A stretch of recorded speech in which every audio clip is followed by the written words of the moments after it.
우리는 구원방주라는 제목으로 시리즈 설교를 4주간 이어왔습니다. 여러분, 첫째 주는 뭐였죠?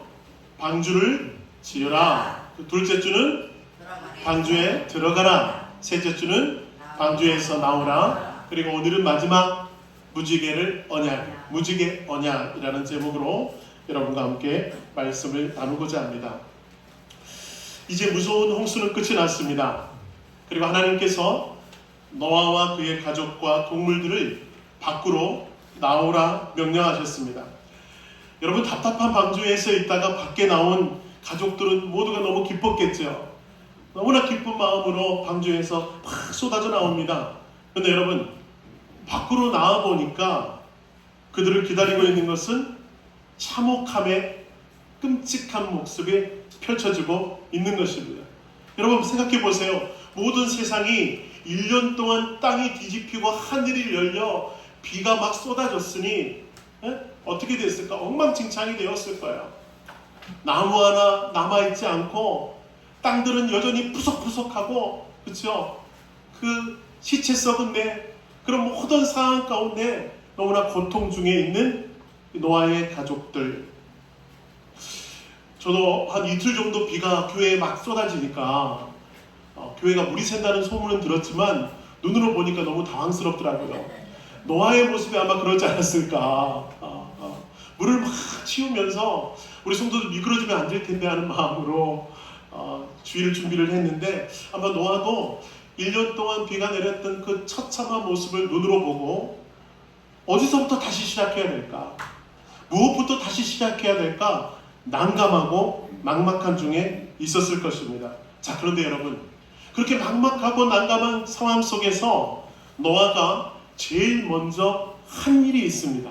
자, 그 말씀 우리 8장 20절의 말씀 한번 읽어볼까요? 시작. 노아가 여호와께 제단을 쌓고 모든 정결한 짐승과 모든 정결한 새 중에서 제물을 취하여 번제로 제단에 드렸더니, 이 기막힌 현실 속에서, 이 끔찍한 현실 속에서 노아가 선택한 것은 뭐였어요? 예배였습니다. 노아가 선택한 것은 바로 예배였다고 하는 것입니다. 여러분, 우리가 세상에 절망을 경험하고 사방으로 우겨쌈을 당하는 그 순간에 여러분, 우리가 바라볼 수 있는 것은 누구뿐이죠? 하나님뿐입니다. 앞뒤 좌우 동서남북 모든 것이 다 막힌 것과 같은 그 상황 속에서 우리가 눈을 열어 바라볼 것은 어디예요? 하늘이고, 하늘에서 역사하고 계시는 하나님을 바라봐야 한다는 거예요. 그게 뭐예요? 예배라고 하는 것입니다. 하늘은 열려 있을 것입니다. 하늘은 열려 있어 여러분에게 역사할 것이니, 우리가 그 문제 가운데 바라봐야 될 것은 동서남북 어디도 아니고 바로 하늘나라인 줄로 믿습니다. 언제 끝날지 모르는 그 답답한 문제 속에서 하나님만이 답을 알고 계시고 하나님만이 우리 인생의 주인 되시니, 그 주님을 붙잡을 때 여러분, 역사가 일어난다라고 하는 거예요. 그러면 주님을 붙잡는 건 뭡니까? 그게 바로 예배의 행위라고 하는 것입니다. 예배는 주님을 붙잡는 행동입니다. 예배는 주께 나와 주님을 경배하며 주님의 역사를 기다립니다. 주님이 우리 삶의 주인임을 선포하며 기다릴 때 주님께서 우리들에게 답을 허락하여 주실 줄로 믿습니다. 노아와 가족이 그런 마음으로 예배 드리는 거예요. 그러니까 노아와 그의 가족들은 여러분, 평소에 드린 예배와 오늘 이 장면 가운데 드리고 있는 예배는 좀 달랐을 것입니다. 어떻게 살아야 할지, 무엇부터 시작해야 될지 그 막막한 순간에 여러분, 그 답답한 마음으로 예배하는 노아의 예배는 간절함이 묻어 나올 수밖에 없다라고 하는 것입니다. 마치 여러분, 갑자기 회사가 부도가 났다고 생각해 보십시오. 그 사람이 주님 앞에 나와 그 예배는 간절할 수밖에 없을 것입니다. 갑자기 병원에 갔는데 여러분, 암과 같은 불치병의 선고를 받게 됩니다. 여러분, 암 선고를 받고 주님 앞에 나와 예배하는 그 성도의 마음이 어떻겠냐라고 하는 거예요. 간절함이 묻어나올 수밖에 없습니다. 주 앞에 전심으로 매달릴 수밖에 없는 예배가 지금 그에게 펼쳐질 수밖에 없다라고 하는 거예요. 노아가 그런 심정입니다. 아무것도 없습니다. 어디서부터 시작해야 될지 그 막막한 심정 가운데 붙잡을 수 있는 분은 오직 하나님만이 밖에 없으니 하나님이 나와 예배하는 것이 진실할 수밖에 없고요, 간절할 수밖에 없었다라고 하는 것이 바로 노아의 예배였다라고 하는 것입니다. 이 노아의 예배를 묵상하면서 여러분 제 마음 가운데 흑백 사진 한 장이 눈에 띕니다. 여러분 이 사진 한번 보세요. 60년대 70년대 한국 교회 그 역사를 통해서 여러분 우리가 분명하게 알 수 있었던 것은 무엇입니까? 나라가 어렵고 먹고 살기도 힘든 그 어려운 형편에 한국 전쟁을 경험하고요, 보릿고개를 경험하는 그 상황 가운데 여러분 우리가 붙잡을 수 있는 것은 주님밖에 없었어요. 그래서 저 그림에 보십시오. 한 어머니가 어린아이를 등에 업고 그 다음에 큰아들은 옆에 앉히고 저 차가운 마룻바닥에 꿇어앉아 주님 앞에 기도하며 주 앞에 예배함으로 나아가는 저 모습이 바로 이 시대를 살았던 우리 어머니들의 간절한 신앙의 고백이었다라고 하는 것입니다. 여러분 이 기도가 얼마나 간절합니까? 우리 형편, 우리의 처지, 앞이 내다보지 못하는 이 상황 가운데서 주님만이 우리의 소망임을 고백하며 드리는 간절함의 예배였다라고 하는 것이에요. 노아의 예배가 바로 그런 예배였다라고 하는 것입니다. 여러분 예배는 죽음 앞에 서는 심정으로, 절박한 심정으로 드리는 예배여야 한다고 하는 것입니다. 여러분 오늘 이 예배는요 다시는 돌아오지 못할 예배입니다. 맞습니까? 오늘은 다시 돌아오지 못하는 거예요. 여러분 언제 이 세상의 끝이 날지, 언제 종말이 우리 앞에 닥칠지 알지 못하는 상황, 지금의 상황이라고 한다면 오늘의 이 예배는 단 한 번의 예배요, 이 예배는 우리 삶을 변화시키고 하나님을 감동시키기에 너무나도 유익한 예배임을 기억하여 간절함으로 주 앞에 매달리시는 여러분 되시기를 축복합니다. 제가 코로나 시절에 신방을 갔는데 어떤 성도님이 그래요. 코로나 너무 힘이 드는데 단 한 가지는 너무나도 감사합니다. 그래서 제가 궁금해서 물어봤어요. 뭐가 감사합니까?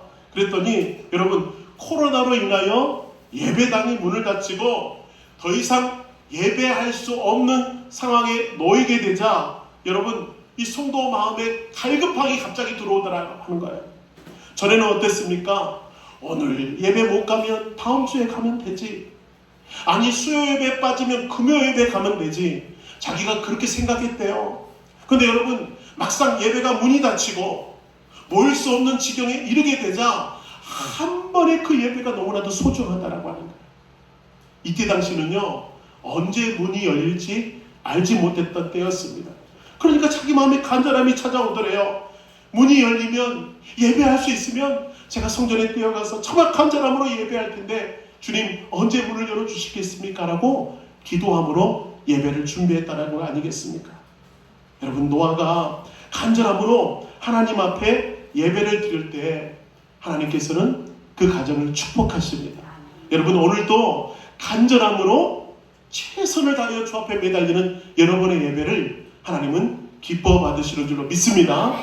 간절함이 승패에 달려있어요. 간절함.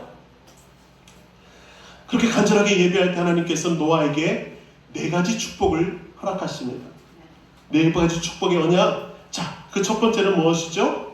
생육, 번성, 충만이라고 하는 축복이에요. 자, 따라합시다. 생육, 번성, 충만. 이게 노아에게 허락하신 하나님의 축복의 첫 번째 언약입니다. 자, 1절 말씀 한번 읽어봅시다. 1절 말씀 한번 읽어볼까요? 같이 읽겠습니다. 시작. 하나님이 노아와 그 아들들에게 복을 주시며 그들에게 이르시되 생육하고 번성하여 땅에 충만하라. 여기서 말씀한 거겠죠. 생육하고 번성하여 땅에 충만하라. 어디서 많이 들어본 말씀 같지 않으십니까? 여러분 창세기 1장 28절 한번 볼까요? 이 말씀은 여러분 아담과 하와에게 하나님이 천지를 창조하시고 첫 번째로 주셨던 축복의 약속의 말씀입니다. 한번 같이 한번 읽어봅시다. 시작. 하나님이 그들에게 복을 주시며 하나님이 그들에게 이르시되 생육하고 번성하여 땅에 충만하라. 땅을 정복하라. 바다의 물고기와 하늘의 새와 땅에 움직이는 모든 생물을 다스리라 하시니라. 아멘. 이게 누구에게 주는 약속의 말씀? 아담과 하와에게 창조하시고 난 후 주셨던 약속의 말씀을 오늘 노아에게 다시 주고 계십니다. 이거 무슨 의미일까요? 하나님은요, 비록 물로 심판하셨지만 창조 때 너희에게 했던 그 약속이 지금도 유효하다라는 약속의 말씀입니다. 내가 그 약속 잊지 않고 있고 내가 그 약속 그대로 계속해서 너희에게 이루어주게 하겠다라고 하는 하나님의 인도하심의 약속의 말씀입니다. 하나님께서는 여러분, 그래서 인간을 창조하셨을 때요, 우리가 결코 잊지 말아야 될 것은 인간을 만드실 때 저주받도록 만드신 게 아니었다라고 하는 거예요. 여러분, 인간을 창조하실 때 어떻게 만드셨어요? 축복의 사람으로 만드셨어요. 축복받도록 만드셨어요. 여러분을 창조하시면서 여러분을 이 땅에 보내시면서 하나님의 뜻은 복받기를 원하시는 거예요. 여러분, 한 사람 한 사람이 생육하고 번성하여 땅에 충만하도록 하늘의 신령한 은혜를 받도록 하나님의 놀라운 사랑을 받도록 창조하고 만드셨다라고 하는 것입니다. 그러니까 여러분은 그저 이 땅에 태어났다가 그저 그렇게 사라지는 사람들이 아니에요. 여러분, 하나님의 놀라운 창조의 길석 가운데 특별한 목적으로 세우신 축복의 사람이라는 것을 결코 잊지 마시기 바랍니다. 다시 한번 옆 사람 쳐다보세요. 여러분, 옆 사람 저 보잘것없이 보일지 몰라도 이 사람 보통 사람들이 아닙니다. 서로 축복하십시오. 당신은 축복의 사람입니다. 시작. 아멘. 그렇습니다. 지금 옆에 있는 존재는 축복받도록 하나님이 창조하신 놀라운 지체라고 하는 것이에요. 자, 오늘 창세기 9장 1절에 보면 여러분, 창세기 1장에서 약속하신 그 약속을 또 한 번 주시는데, 여러분, 이 약속을 하시면서 분명하게 하나님께서 말씀하고 있는 핵심은 뭐예요?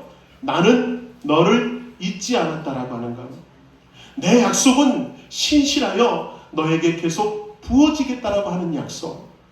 여러분, 이 약속이 왜 중요할까요? 노아가 방주에서 나왔는데 막막해요. 당장 내 새끼들 먹일 양식도 하나도 없어.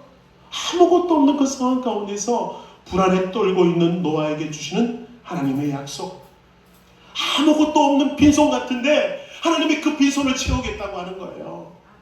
여러분, 이 약속이 노아에게는 얼마나 힘이 되고 위로가 됐을지. 그 어려운 상황 가운데서도 그 약속이 선포되는 순간 노아는 힘이 났을까요? 자, 우리 바라기는 우리 사랑하는 양지 중앙교회 성도 여러분, 여러분에게도 오늘 주시는 약속은 동일하게 이루어질 줄로 믿습니다. 그럼 소망이 생기는 거예요. 하나님이 여러분을 여전히 기억하고 계시고 축복하기 원하신다. 이거 하나면 되는 것 아닙니까, 여러분? 이거 하나면 충분한 것 아닙니까?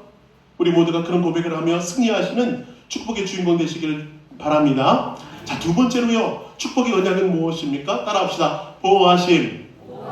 보호하심입니다.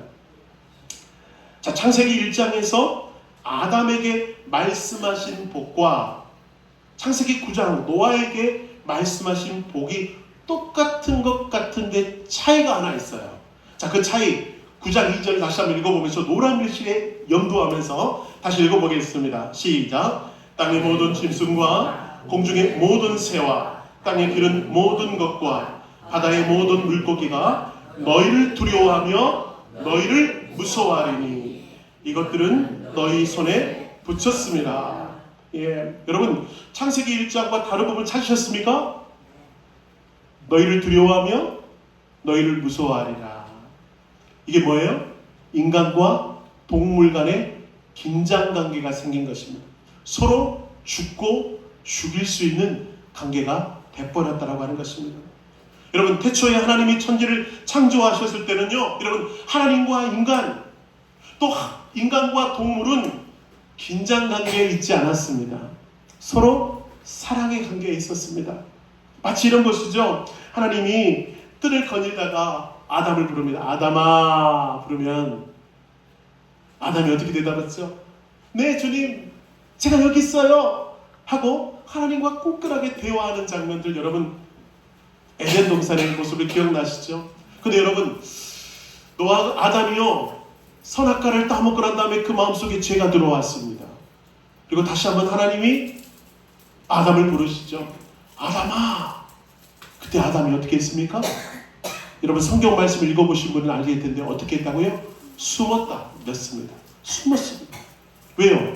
죄로 인하여 숨었습니다. 하나님과의 아름다운 관계가 깨져버린 것입니다. 그 관계가 깨지자 인간과 동물과의 관계도 같이 깨져버린 거예요. 그 긴장 관계에 돼버린 것입니다. 서로 죽고 죽이는 그런 참혹한 관계가 돼버리고 말았어요. 자, 보십시오. 노아가 방주에서 나왔습니다. 근데 여러분, 동물들에게 어떤 마음을 심어줬다고요? 노아와 가족들을 보고 두려워하는 마음을 심어줬어요. 무서워하는 마음을 심어줬어요. 이것은 너무나 놀라운 하나님의 인도하심입니다. 만약에 여러분 배고픈 맹수가요 물에서 나왔는데, 방주에서 나왔는데 먹을 것이 없을 경우에 여러분 노아의 가족들도 잡아먹을 수가 있을 수 있다는 거예요. 근데 하나님은 어떻게 하셔요? 노아와 가족들을 보호하십니다. 그래서 맹수들이 인간을 두려워하게 만들어요. 맹수들이 인간 그 근처에 가는 것을 무서워하게 만들어요. 이것은 여러분 노아를 향한 하나님의 놀라운 축복이라고 하는 것입니다. 그런데 여러분 이 축복도 완전한 축복이 아니라 불완전한 축복. 완전한 축복은 여러분 어떤 축복이 완전한 축복이에요? 옛날 에덴 동산의 축복이 완전한 축복이에요. 그런데 여러분 그 축복이 언제 이루어질까요? 예수님이 오실 때 완전한 축복의 관계가 이루어질 줄로 믿습니다. 자, 그 증거가 이사야 11장 6절부터 8절 좀 길지만 죄송합니다. 한 번만 더 읽어주실래요? 같이 읽겠습니다. 시작. 그때에 이리가 어린 양과 함께 살며 표범이 어린 염소와 함께 누우며 송아지와 어린 사자와 살찐 짐승이 함께 있어 어린아이에게 끌리며 염소와 곰이 함께 먹으며 그것들의 새끼가 함께 엎드리며 사자가 소처럼 풀을 먹을 것이며 젖 먹는 아이가 독사의 구멍에 장난하며 젖된 어린이가 독사의 굴에 손을 넣을 것이다. 언제 이런 일이 이루어집니까? 예수님이 다시 통치하는 그때가 되면, 예수님의 임재가 임하게 되면 다시 그 에덴의 삶이 회복된다라고 하는 것. 심지어 어린아이가요 독사의 굴에 손을 넣어도 독사가 물지 않는 그런 세상이 되는 것. 이게 바로 완전한 축복의 때라고 하는 것입니다. 사랑하는 여러분, 주님이 임하시면 불완전한 것들이 완전하게 되는 줄로 믿습니다. 특별히 주님이 우리 가정에 오시면 우리 가정 가운데 불완전했던 그 관계가 완전하게 회복될 것이며 틀어졌던 우리의 형편이 다시 한번 제자리를 찾아갈 것이며 여러분 어려운 상황 가운데 놓여있던 그 모든 어지러움이 하나님의 역사가 인하여 질서 있게 되는 줄로 믿습니다. 그러므로 여러분 주님의 임재가 여러분의 가정 가운데, 여러분의 심령 가운데, 여러분의 자녀들의 삶 가운데 온전히 임하셔서 불완전한 모든 것들이 완전하게 되는 축복의 주인공들 되시기를 주님의 이름으로 축원합니다. 아멘.